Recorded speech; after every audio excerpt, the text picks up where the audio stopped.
Olá, meus queridos irmãos, prazer estarmos aqui na nossa última aula dentro da matéria de religiões e seitas. E hoje, encerrando o nosso ciclo de estudos dentro dessa matéria, estaremos estudando sobre a maçonaria e as seitas orientais. Vamos dar início, então, ao estudo sobre a maçonaria. O que seria a maçonaria? Ela é basicamente uma sociedade secreta com fins filantrópicos e humanitários. Basicamente, porque ela é também e apresenta também uma constituição religiosa. E também secretícia, porque adota elementos de várias religiões, incluindo em sua filosofia a autossalvação do homem, principalmente pelas obras. Num resumo histórico da maçonaria, alguns historiadores acreditam, e até comentam que ela teve origem dos antigos mistérios pagãos, do Velho Egito e da antiga religião grega.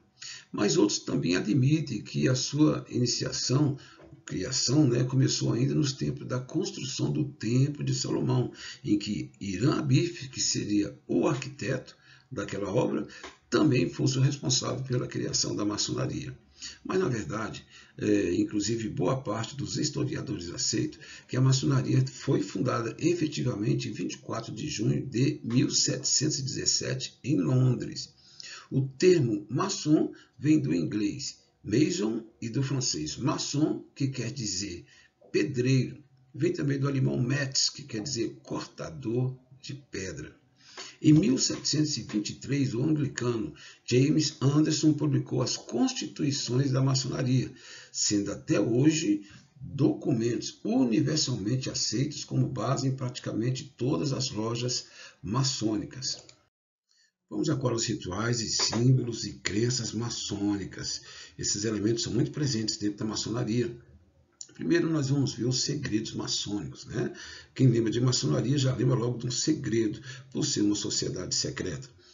Nos segredos maçônicos constam de símbolos, alegorias, ritos, cerimônias, sinais de identificação, doutrinas filosóficas ou dogmas religiosos, que já foram ocasionalmente revelados por meio das mídias. Nós já é sabido de algo com relação a alguns segredos. Os altos segredos, de maneira geral, são ritos, dogmas e mistérios tirados do judaísmo e do paganismo babilônico e egípcio. Há também a questão dos juramentos. Para cada grau da maçonaria, há um juramento específico. Um pequeno exemplo está aí. Se violar esse juramento, seja-me arrancado a língua. Temos também os símbolos da maçonaria, que são instrumentos de pedreiro e arquiteto, que são muito usados, bem como aqueles usados pelos sacerdotes no Antigo Testamento. Cada objeto tem a sua simbologia própria. O culto na maçonaria, segundo o código maçônico, diz que o verdadeiro culto a Deus consiste em boas obras. O ritual é aberto e encerrado em nome de Deus e de um padroeiro, São João da Escócia. Fazem orações, mas não em nome de Jesus. Eles também têm a questão das cerimônias fúnebres. Nos funerais há uma cerimônia na loja, sem a presença do falecido, outra em uma igreja ou na residência e outra no cemitério. Em todas elas é enfatizado a salvação pelas obras e diz que o falecido passa da loja terrestre para a loja celestial. Isso sem a crença em Jesus Cristo como Salvador. A própria maçonaria afirma que aderir à sua sociedade, a pessoa sai das trevas para a luz. Uma pequena consideração com relação à maçonaria é o grande número de cristãos associados a essa sociedade secreta, em terrível agressão à palavra de Deus. A palavra de Deus diz que bem-aventurado o homem que não assenta no conselho dos ímpios, não se detém no caminho dos pecadores, nem na roda dos escarnecedores. Mas será que a maçonaria representa todos esses elementos negativos que estão no Salmo 1? Com certeza sim. Nós vamos ver algumas afirmações e alguns princípios maçons que afrontam os princípios de Cristo. Primeiro, ninguém pode servir a dois senhores.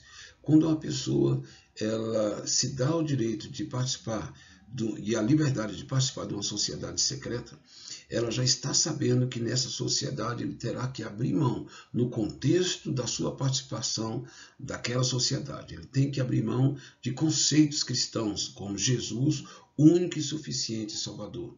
Já que na maçonaria é amplamente divulgado a necessidade de crer numa divindade, seja qual for, mas também há um princípio ético, uma determinação que é terminantemente proibido a pregação do Evangelho e da natureza de Cristo como Deus, como Salvador do mundo. Há orações, mas essas orações não são de acordo com os princípios de Jesus, que é para orar em nome de Jesus. O nome de Jesus é banido.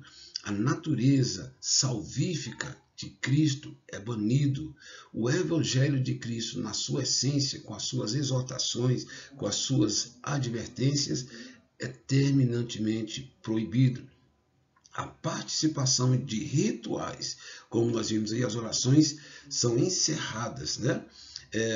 Em nome de um padroeiro, e todos devem participar. Creio que esse padroeiro está ali guardando e abençoando aquela comunidade. É muito vergonhoso para um cristão participar de todos esses elementos. Nós temos aí à sua direita, né?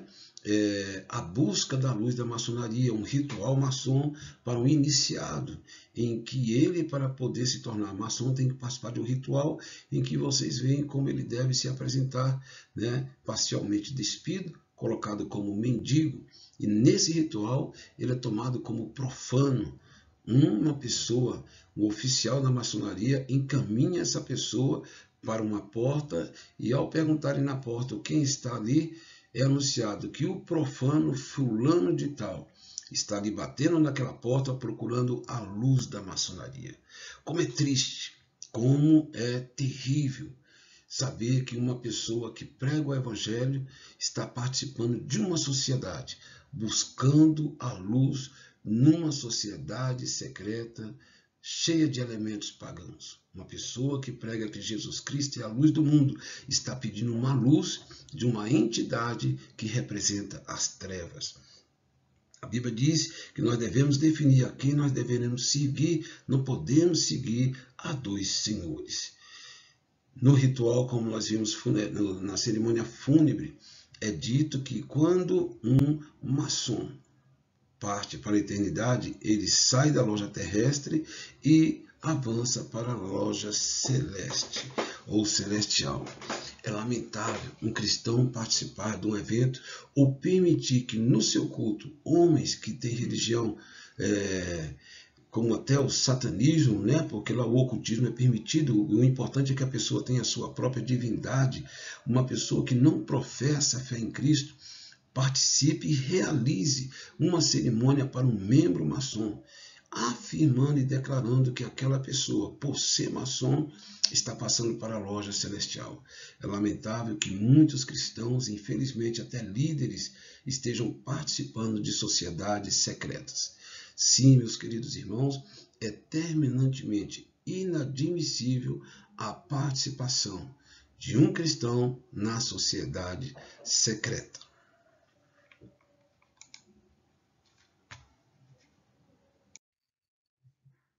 A maçonaria é uma religião? A princípio, eles negam que a maçonaria seja uma religião, mas na enciclopédia revisada da Franco-Maçonaria, de Albert Mackey, ele diz: a maçonaria pode ser corretamente chamada de instituição religiosa. A tendência de toda verdadeira maçonaria é com a religião. Outras informações que próprios autores da maçonaria nos informam. A maçonaria não é, pois, uma simples instituição filantrópica e social. É uma ciência, uma filosofia, um sistema moral, uma religião. Na outra afirmação diz: a reunião de uma loja maçônica é estritamente religiosa. Os dogmas religiosos da maçonaria são poucos, simples, porém fundamentais. Nenhuma loja pode ser regularmente aberta ou encerrada sem oração. E a terceira afirmação é que a maçonaria é a religião universal, porque abrange todas as religiões e o será enquanto assim fizer. Por essa razão, unicamente ela, que é universal e eterna. Então vemos aí algumas afirmações do caráter religioso da maçonaria. Alguns querem colocar apenas como um sistema filantrópico, né? Uma organização filantrópica, mas está claro, ela é uma religião, tem valores religiosos, tem um conjunto de crenças que os seus seguidores devem adotar. Falando agora sobre o budismo. O budismo é uma das mais antigas religiões não cristãs. Ela é da data de 525 a.C. Sua origem vem do hinduísmo, já que nessa religião Buda é considerado a nova encarnação ou avatar de Vishnu, que é um dos principais deuses do hinduísmo, e que ele, juntamente com Shiva e Brahma, constitui a Trindade, o Trimurti, a trindade sagrada do hinduísmo. O fundador do budismo é Siddhartha Gautama, que depois passou a ser conhecido por Buda. Ele nasceu de uma família nobre e a sua mãe morreu com uma semana do nascimento de Siddhartha Gautama. Ele foi criado no contexto de um palácio com muita riqueza e os seus pais procuraram privá-lo de conhecer as mazelas dessa vida. Mas a sua curiosidade foi maior e ele, por fim, conseguiu conhecer as misérias dessa vida. Então, aos 29 anos, ele saiu de casa em busca da verdade. E depois que ele ficou 6 anos na prática de meditação, jejuns, sentou-se ao pé de uma figueira e disse ter recebido as 4 iluminações budistas. A partir daí, então, ele vai propagar essas revelações que ele recebeu e Buda, então, vai ser o fundador de uma das maiores religiões do mundo. Ele vai falecer já no ano 483 a.C., com 80 anos de idade. Vamos ver aqui as doutrinas, algumas das principais doutrinas budistas. Sobre Deus, eles não acreditam na ideia de um Deus supremo e pessoal como o cristianismo acredita, né? Eles são, de uma certa forma, considerados ateus por não crer nesse Deus que nós cremos e são panteístas porque acreditam que tudo é Deus, que na verdade não há um Deus pessoal, mas há um Deus presente no contexto da criação. Sobre Jesus Cristo. Cristo, para eles, foi um grande mestre e discípulo de Buda. Sobre o Nirvana.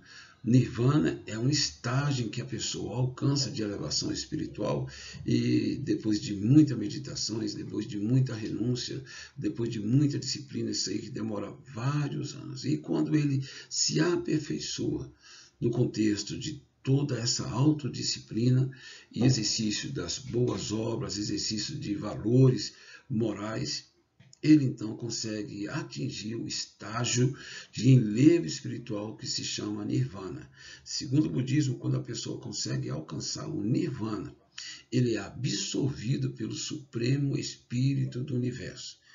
Daí, então, haverá a extinção do ser, quando toda ideia de personalidade individual cessa, e assim o homem vai escapar do círculo de renascimentos sucessivos, né, que são as reencarnações.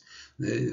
Eles acreditam, é mais uma religião que voltada pelo contexto espírita e acreditam na necessidade do homem reencarnar várias vezes como ser humano e dependendo da situação e dependendo do karma, ele pode ser reencarnado na forma de animais também. O karma é tudo aquilo que representa que nas reencarnações, o que alguém pratica em uma encarnação, na próxima ele vai sofrer e ele vai ter que reparar o dano. Todas essas situações aí nós vemos que tem refutação bíblica, eles não acreditam, por exemplo, no Deus pessoal, mas nós sabemos que Deus é um Deus pessoal, é um Deus que se relaciona, é um Deus presente, é um Deus que se comunica e um Deus que manifesta a sua vontade para a humanidade, e isso já desde a criação, em que nós vemos o diálogo do Criador com Adão. Sobre Jesus Cristo, ele não foi mestre apenas e muito menos discípulo de Buda, porque enquanto Jesus esteve na Terra, ele não saiu do contexto de Israel, a não ser naquele período da infância que se refugiaram no Egito, e Jesus não foi um mestre, apenas um mestre. Jesus é o supremo mestre. A Bíblia diz que todas as coisas foram feitas por ele e por meio dele todas as coisas, nada do que existe haveria de ser feito. Isso quer dizer que Jesus não é apenas o mestre, ele é o sábio por excelência, é o pai da sabedoria. Por isso que a Bíblia diz que um dos nomes de Jesus é Conselheiro, Deus Forte, Pai da eternidade. Jesus tem atributos totalmente divinos.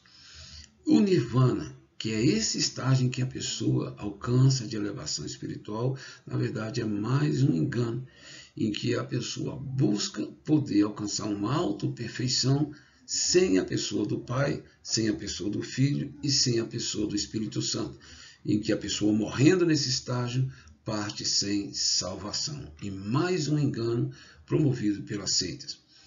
Karma, que é o caso das reencarnações, e que uma pessoa, numa vida, repara erros da vida anterior. A Bíblia diz que isso não é possível. A Bíblia diz que ao homem está ordenado morrer uma só vez, vindo depois disso o juízo. Mas a Bíblia tem uma boa notícia para os homens. A Bíblia diz que o que nós erramos nessa vida, se nós nos arrependermos e confessarmos, a Bíblia diz que o sangue de Jesus Cristo nos purifica de todo o pecado, nos deixando totalmente limpos na presença de Deus. Outras doutrinas sobre a salvação do homem. Eles afirmam que ao atingir o nirvana, o homem será absolvido pelo Supremo Espírito do Universo. E aqui nós vamos ver que não essa é a proposta da Bíblia. Jesus disse que sem ele, sem Jesus, nada poderíamos fazer. E não há outro pelo qual podemos ser salvos. A Bíblia é muito clara com relação ao estágio do homem após a morte. Há apenas dois destinos. O destino do céu e o destino da perdição eterna. E Jesus deixou claro, o Filho do Homem veio buscar e salvar o que se havia perdido. Então o Senhor Jesus tem prazer de trabalhar na vida do pobre pecador arrependido, prepará-lo para levá-lo para a casa do seu pai, e ali estaremos para sempre com o Senhor. Salvação somente em Jesus Cristo. 100 anos antes do nascimento de Buda, nós já tínhamos o nosso profeta Isaías, que profetizou no livro de Isaías, capítulo 53, essa profecia. Verdadeiramente ele tomou sobre si as nossas enfermidades, mas ele foi ferido pelas nossas transgressões. O castigo que nos traz a paz estava sobre Jesus Cristo. Bem antes do nascimento de Jesus Cristo, 600 anos antes ainda, e 100 anos antes ainda do nascimento de Buda, já estava sendo profetizado a vinda daquele que perdoaria os nossos pecados, nos levaria para estar junto com ele, no lugar em que não tem mais tristeza nem dor, em que ele enxugaria dos nossos olhos toda lágrima. O nome dessa pessoa é Jesus Cristo, o Filho de Deus. Com relação ao Mara, Mara são os demônios da ilusão. Ele é pai de 3 filhas, a volúpia, a cobiça e inquietude. Esse demônio ele luta com os homens para que não atinjam o nirvana, promovendo ali as concupiscências, despertando nos homens os desejos maus, a fim de que o homem não possa avançar e nem progredir. O universo, segundo o budismo, nunca o universo teve começo, nem terá fim, pois eles acreditam que as criações periódicas do sistema cósmico são regidas por uma lei eterna. Deus é impessoal e o universo também é uma força criativa e, de certa forma, inteligente, porque ele gera vidas inteligentes. A Bíblia, os budistas rejeitam a Bíblia como palavra de Deus, bem como as suas doutrinas. As doutrinas do budismo são firmadas no seu texto sagrado, a Tripitaka, triplo cesto de flores, que compreende o primeiro cesto, que é a autodisciplina, o segundo, o sermão de Buda, e a terceira, a doutrina. Vamos agora ao estudo da Igreja Messiânica Mundial, outra seita oriental que teve a sua origem no Japão. Seu fundador foi Mokichi Okada. Quando estava com a idade de 45 anos, em 1926, no mês de dezembro, ele faleceu. embora esteja morto, seus membros da Igreja Messiânica Mundial procuram conversar com Mokichi Okada, porque uma das características do conjunto de doutrina é a divindade do seu líder, que para eles, na verdade, o Messias seria o próprio Mokichi Okada. Muitas pessoas se confundem pelo título que é Igreja Messiânica Mundial. Primeiro porque igreja já se pressupõe algo cristã. E o título Messiânica também pressupõe no Messias, que é Jesus Cristo, mas não é isso. Ela é uma seita oriental que não tem característica de igreja, da forma que as igrejas cristãs são organizadas, e nem é messiânica com foco em Jesus Cristo, porque para eles o Messias é o Mokichi Okada.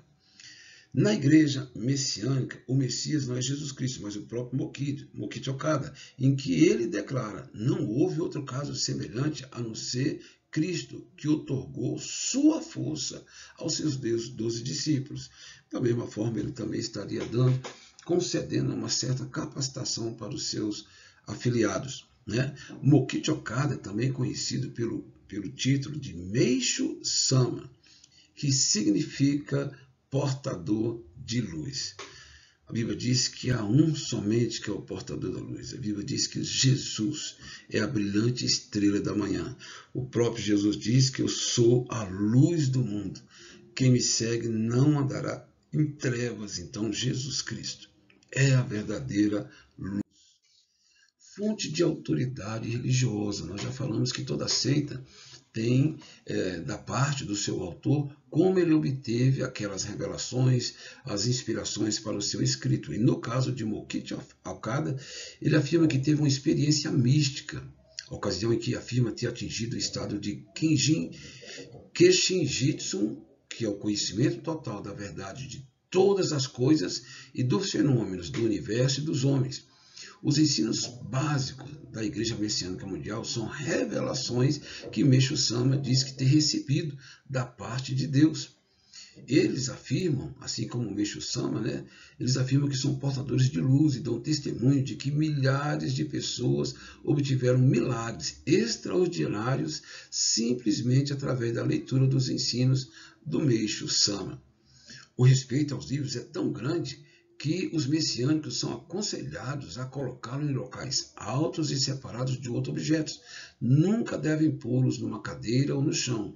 Nenhum objeto deve ser posto acima dos ensinamentos de Meishu Sama. Vamos aqui a algumas doutrinas da Igreja Messiânica. É proibido proibir. O homem deve fazer tudo o que acha que o realiza. Tudo é lícito. Ao contrário do que a Bíblia diz, que tudo é lícito, mas nem tudo convém, nós temos referenciais e valores pessoais que nos refreiam a fazer o que nós queremos, porque nós filtramos a luz da palavra de Deus e sabemos que muitas coisas não beneficiam a ninguém nem a nós mesmos, prejudica, não glorifica a Deus e se torna em pecado. O conceito de Deus. Sempre que fala em Deus, associa o nome de Deus ao de Meishu Sama, que é o verdadeiro Deus para os messiânicos. Eles usam o nome de Deus apenas para angariar simpatia ocidental. Purificação. Ensinam que todo sofrimento, seja mental, físico ou espiritual, tem uma casa espiritual e que Deus permite as dificuldades e sofrimentos para que o indivíduo possa livrar-se dos seus pecados. Então, segundo a Igreja Messiânica, os nossos pecados são purgados, purificados pelo sofrimento, ao contrário do que Jesus diz, que os nossos pecados são perdoados pelo perdão liberado pelo Filho de Deus e pelo Pai.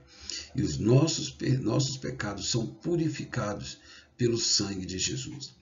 Sobre Jesus Cristo, os messiânicos não falam em Cristo nem tomam conhecimento da sua existência. Lembremos que essa seita é uma seita oriental.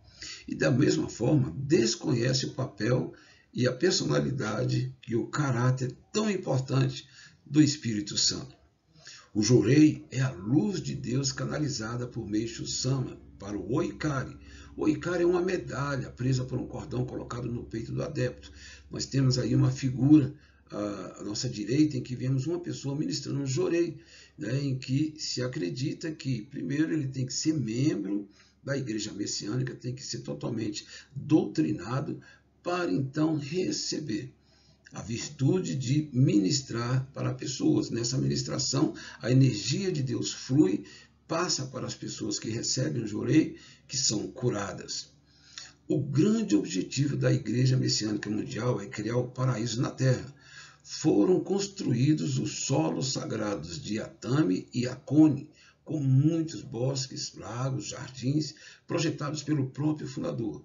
Admitindo a sua vocação divina, ele declara: logo virá o tempo em que a Igreja Messiânica Mundial será proclamada pelo mundo inteiro. Ao contrário do que nós acreditamos e do que a Bíblia diz que o Evangelho será pregado ao mundo todo e depois virá o fim. Seichonoye, nossa outra seita que nós estaremos aqui abordando. O histórico da Seichonoye. O movimento foi iniciado por Taniguchi Masaharu, nascido em 22 de novembro de 1893, na vila de Karasuara, município de Kobe, também no Japão. Segundo ele recebeu a revelação divina, a Shinsa, dizendo que não existe matéria, mas existe a realidade. O ensino básico do Seichonoye é que você é realidade. Você é Buda, você é Cristo, você é infinito, você é inesgotável. Em 1922, ele lançou o livro denominado Seichonoye. Em síntese, o movimento busca a harmonia de todas as religiões, afirmando seu movimento da iluminação da humanidade. Então, é um movimento totalmente aberto, a fim de que possa angariar a simpatia de todos, e ele se advoga no papel de reunir todas essas crenças, canalizar e ser o canal de realização aqui na Terra. Vamos aqui a algumas doutrinas do Seichonoye. Primeiro, com relação ao mundo, pecado e a doença, a Seichonoye ensina que matéria não existe. Só existe realidade espiritual. O mal não existe. Doença não existe e o pecado também não existe. É algo que as pessoas, os seres humanos, têm que aperfeiçoar. O homem, para Seichonoye, são todos filhos de Deus. Os ladrões, os assassinos, os terroristas. O homem é bom. Sem o homem, Deus não pode se manifestar. O homem é puro e perfeito. Como filho de Deus, o homem também é Deus. Salvação. Ser verdadeiramente salvo é compreender por que a doença se cura, porque é possível ter uma vida financeira confortável e porque também é possível ter uma vida, estabelecer uma harmonia no teu lar. Quando o homem compreende esses três elementos, ele consegue ter a vida eterna. Essa é a salvação. O céu, segundo eles, o reino do céu se faz aqui na terra, mesmo quando o homem compreende que não existe doença, males e dores. Com relação à reencarnação, essa é mais uma seita espírita. Para eles, a morte não significa o fim do homem verdadeiro, mas o meio pelo qual o homem abandona o seu corpo para mudar para um outro instrumento. Com relação à Bíblia, a Seichonoye não dá qualquer relevância para a Bíblia. Cita, ocasionalmente, e fora do contexto, justamente para se enquadrar em algo que eles querem para si, algo de interesse. Não existe qualquer exegese quando eles leem a Bíblia, porque eles não creem que a Bíblia é um livro de referencial. Utiliza alguns textos para favorecer a seita. A regra de fé e prática da Seichonoye são os escritos de Taniguchi. Jesus Cristo. Para eles, Taniguchi já afirmou que a sua religião é superior ao cristianismo, porque opera maiores e mais milagres do que Cristo. Sente-se com autoridade para interpretar as palavras de Cristo segundo as suas próprias convicções. Ele não aceita os conceitos dos evangelhos. É a visão dele que vai prevalecer. Conclusão. À semelhança de outras seitas, a Seichonoye busca a compensação no campo material, mesmo quando invoca o lado espiritual. Ou seja, ela é uma religião que é voltada essencialmente para o aqui, para agora, para esse mundo. Moon, a Igreja da Unificação. O seu fundador. A Igreja da Unificação é o nome da Associação do Espírito Santo para a Unificação do Cristianismo Mundial, fundada por Sun Myung Moon, que é o Reverendo Moon, em Seul, Coreia do Sul, em 1954. Todas seitas orientais. Moon era filho de pais presbiterianos e afirmava que em 1936, ainda adolescente, estava orando em um monte e Jesus lhe apareceu e disse a ele que ele foi o escolhido para a grande e importante missão de completar a obra do cristianismo inacabado.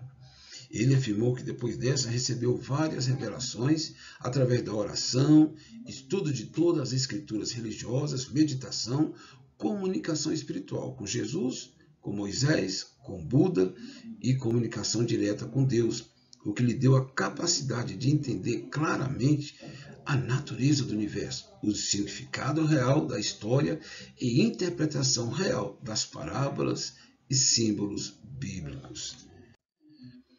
Vamos aqui a algumas das doutrinas da Igreja da Unificação. Unificação com Deus. Acreditam que através do aperfeiçoamento individual pode o homem se tornar um com Deus, que é o caso do mormonismo também.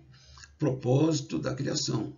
Creio que o propósito principal da criação é estabelecer na Terra a família perfeita. É uma ênfase dada muito grande por esse movimento, inclusive aos casamentos coletivos, em estágios em que centenas de casais ali se submetem a uma cerimônia de casamento pública, conjunta, justamente com esse propósito, essa visualização de propósito do Reverendo Moon.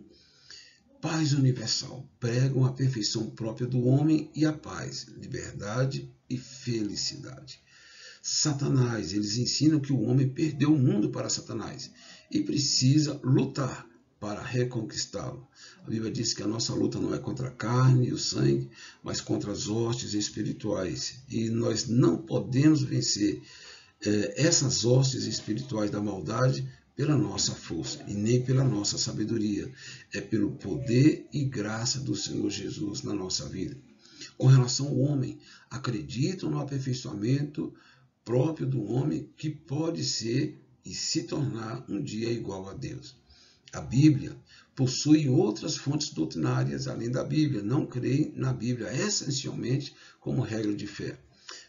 Jesus. Para esse movimento, Jesus não é o centro e é apresentado como aquele que não concluiu a sua missão, que deveria então ser realizada pelo Reverendo Moon, que é o segundo Messias e que não falhará na missão de constituir a família perfeita na Terra. Já que Jesus não deixou essa família, ele fracassou nesse ideal segundo o Reverendo Moon, ele então veio para cumprir esse papel de instalar, de constituir a família perfeita na Terra.